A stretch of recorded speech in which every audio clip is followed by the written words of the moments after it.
ब्रह्मा गुरुर्विष्णु गुरुर्देवो महेश्वर गुरुर्साक्षात् परब्रह्म तस्मै श्री गुरवे नमः।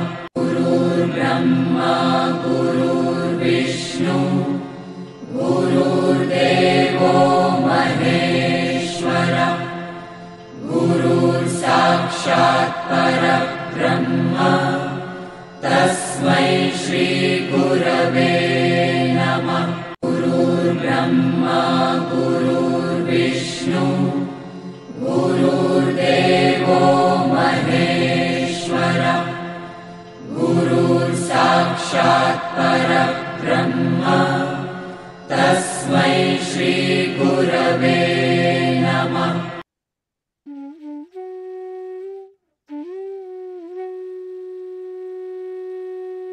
भगवद्गीता ज्ञानेश्वरीच्या आधारे सुरू असलेल्या ह्या प्रवचन मालिकेचे शीर्षक अध्यात्म यात्रा असे आहे। अध्यात्म यात्रेचे आजचे हे 137वे प्रवचन पुष्प आहे। या अध्यात्म यात्रेत सहभागी झालेले माझे सर्व सहप्रवासी साधक बंधू भगिनी आपल्या प्रत्येकाच्या हृदयात सदैव उपस्थित व उपलब्ध असणाऱ्या भगवंतास गुरुतत्वास साष्टांग नमस्कार। ही प्रवचन मालिका भगवान श्रीकृष्ण प्रभू श्री राम संत ज्ञानेश्वर माऊली व सद्गुरु श्री ब्रह्मचैतन्य गोंदवलेकर महाराजांच्या आशीर्वादाने आधाराने कृपेने इच्छेने व फक्त त्या सर्वांच्याच कर्तृत्वाने सुरू आहे। आपण भगवद्गीता ज्ञानेश्वरीचा 14वा अध्याय गुणत्रय विभाग योग याचे अध्ययन रूपी श्रवण करत आहोत। कालच्या 136व्या प्रवचन पुष्पात आपण त्रिगुणाची बंधने कोणकोणती असतात, मनुष्याच्या जीवन व्यवहारामध्ये त्रिगुणांचा प्रभाव कशा प्रकारे असतो याचे अध्ययन रूपी श्रवण केले। आजच्या 137व्या प्रवचन पुष्पात आपण त्रिगुणांचा मनुष्याशी संबंध थेट संबंध कशा प्रकारे आहे आणि त्यावरून मनुष्याची लक्षणे कशी निर्माण होतात याचे अध्ययन रूपी श्रवण आजच्या 137व्या प्रवचन पुष्पात करणार आहोत।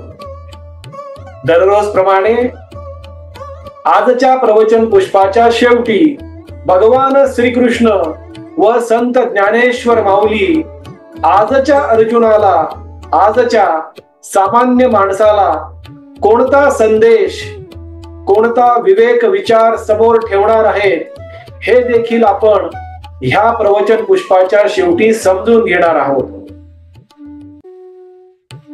कुरुक्षेत्राच्या अतिपवित्र व अमर युद्ध भूमीवर गुरु श्रीकृष्ण व शिष्य अर्जुनाचा भगवान श्रीकृष्ण व भक्त अर्जुनाचा सुख संवाद मधुर संवाद अमर संवाद अतिपवित्र संवाद सुरू आहे। गुरु श्रीकृष्ण शिष्य अर्जुनाला विविध विषयावर मार्गदर्शन करून त्याला अंतर्बाह्य स्थिर शांत व समाधानी करण्याचा कळवळीने प्रयत्न करत आहेत। शिष्य अर्जुन देखील आपल्या गुरूंच्या मार्गदर्शनाचे मनोभावे श्रवण करून हळूहळू टप्प्याटप्प्याने क्रमाक्रमाने आत्मज्ञानाच्या मंदिराची एक एक पायरी चढत चढत स्थिर शांत व प्रसन्न होताना स्पष्ट जाणवत आहे। अर्जुनाची ही स्थिरता शांतता प्रसन्नता पाहून विवेकाचे महापर्वत असणारे गुरु श्रीकृष्ण प्रसन्नतेचे विनम्रतेचे सर्वोच्च दीपस्तंभ असणारे गुरु श्रीकृष्ण प्रेमाचे करुणेचे दयेचे आनंदाचे समाधानाचे सर्वात खोल महासागर असणारे गुरु श्रीकृष्ण, आत्मज्ञानाचे सदैव अजरामरपणे तळपत असणारे ज्ञान सूर्य गुरु श्रीकृष्ण अति आनंदी होतात, अति प्रसन्न होतात व अर्जुनाशी पुढे संवाद साधण्यास सुरुवात करतात. गुरु श्रीकृष्ण शिष्य अर्जुनाला म्हणतात, अर्जुना, आता थोड्याच वेळापूर्वी त्रिगुणांची बंधने कोणकोणती आहेत आणि मनुष्याच्या जीवन व्यवहारावर या त्रिगुणांचा प्रभाव कसा असतो याचे श्रवण मी तुला घडवले. आता मी तुला त्रिगुणांचा मनुष्याशी संबंध कशा प्रकारे येतो आणि त्यावरून मनुष्याची लक्षणे कशी ओळखावी याचे श्रवण घडवतो. ते देखील तू स्थिर व शांत चित्ताने समजून घे. अर्जुना, जे 3 गुण आहेत, त्रिगुण, सत्व, रज आणि तम, या 3 गुणातील पहिला गुण म्हणजे सत्व गुण, त्यावरून मनुष्याची लक्षणे कशी निर्माण होतात हे आधी समजून घे. जो मनुष्य सत्वगुणी असतो तो मनुष्य ज्ञानाच्या आधारे जीवन व्यवहार व्यतीत करत असतो. त्या मनुष्याच्या जीवनामध्ये विवेक निर्माण झालेला असतो. काय योग्य, काय अयोग्य, काय बरोबर, काय चूक याची स्पष्ट समज त्या सत्वगुणी मनुष्याच्या जीवनामध्ये निर्माण झालेली असते. सत्वगुणी मनुष्य त्याची नजर, त्याची बुद्धी अगदी पारखी करतो, त्याची बुद्धी अगदी तीक्ष्ण असते. हा सत्वगुणी मनुष्य त्याच्या इंद्रियांचा संपूर्णपणे निग्रह केलेला असतो. तो मनुष्य, सत्वगुणी मनुष्य, शक्यतोवर वाईट बोलत नाही, वाईट ऐकत नाही आणि वाईट गोष्टी पाहत देखील नाही.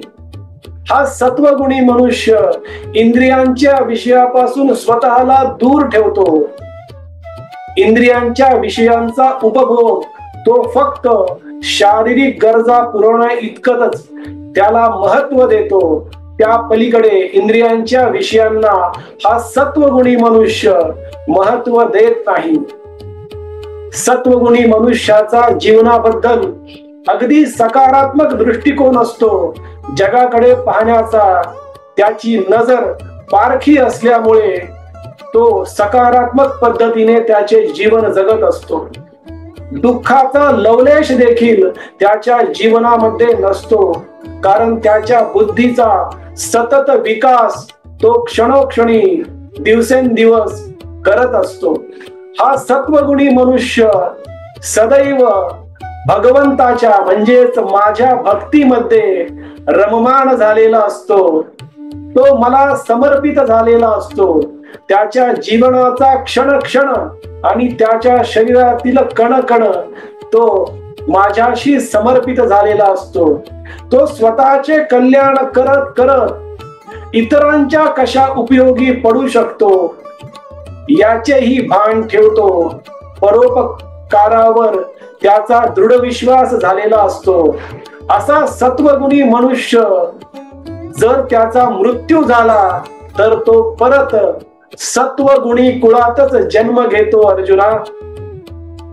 अर्जुना, आता रजोगुणी मनुष्याची लक्षणे समजून घे. रजोगुणी मनुष्याचे इंद्रिय सतत बाहेर इंद्रियांच्या विषयाकडे धावत असतात. इंद्रियांच्या विषयाकडे सुसाट सुटलेले म्हणजे या रजोगुणी मनुष्याचे इंद्रिय असतात. परपुरुषाशी आणि परस्त्रीशी संबंध ठेवणे अशा रजोगुणी मनुष्याला आणि रजोगुणी स्त्रीला चालत असते.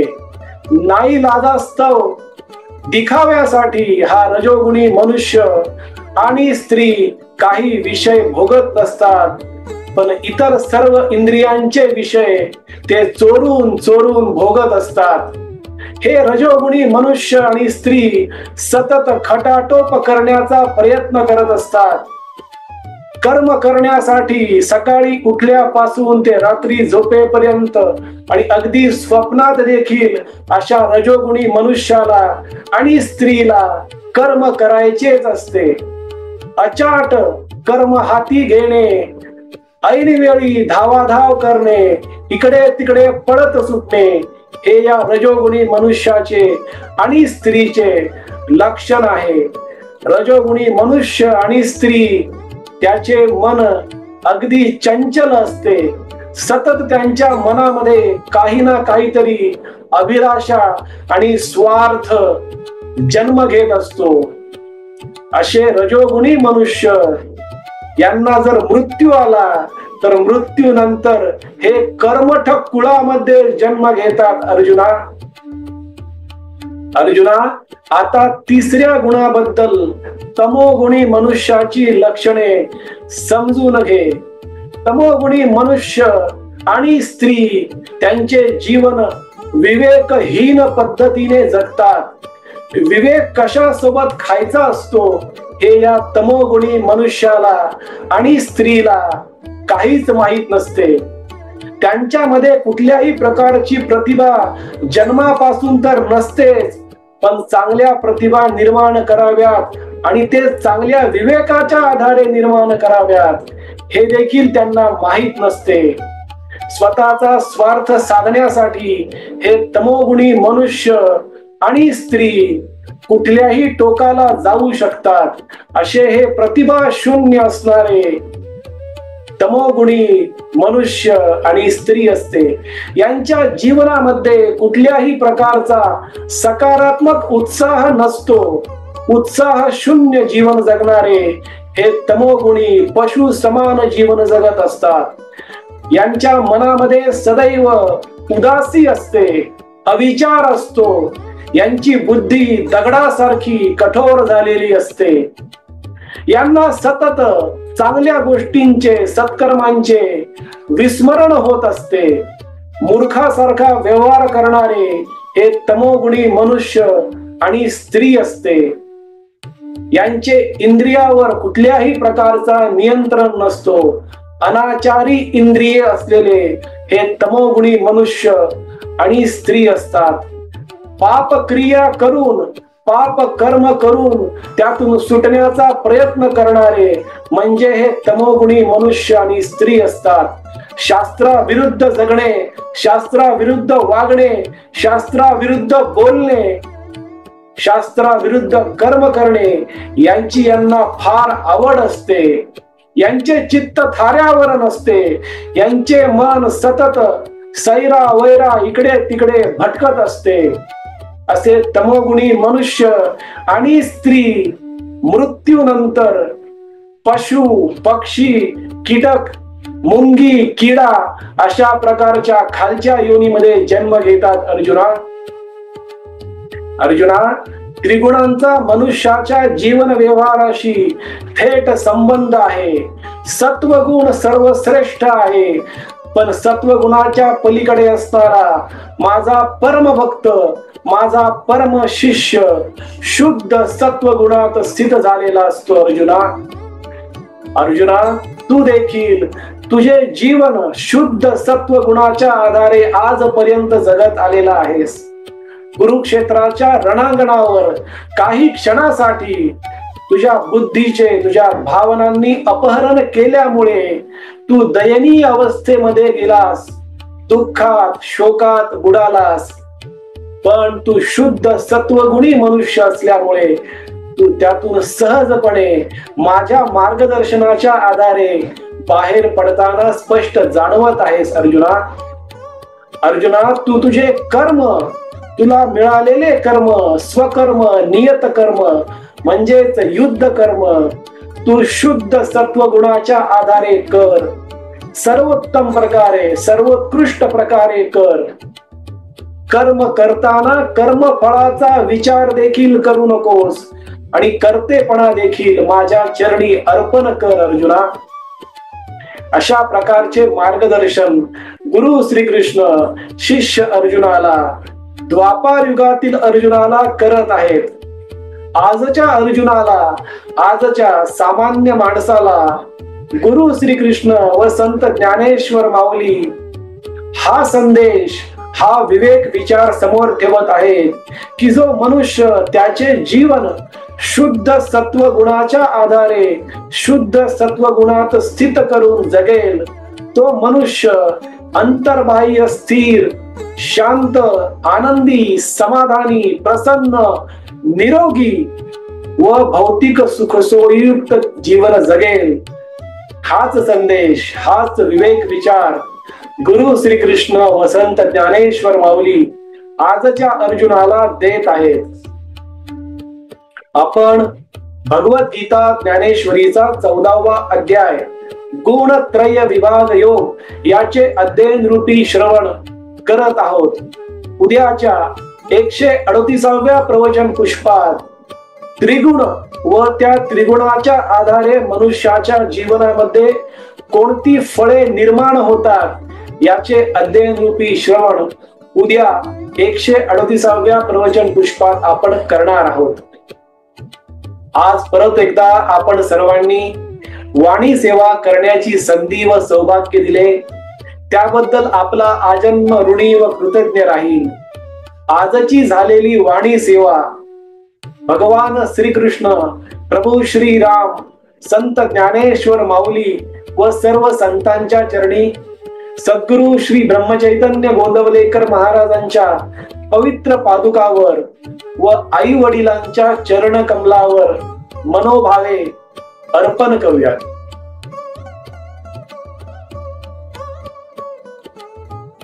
हरे राम राम राम हरे हरे, हरे कृष्ण कृष्ण कृष्ण हरे हरे, हरे राम राम राम हरे हरे, हरे कृष्ण कृष्ण कृष्ण हरे हरे. सद्गुरुनाथ महाराज की जय.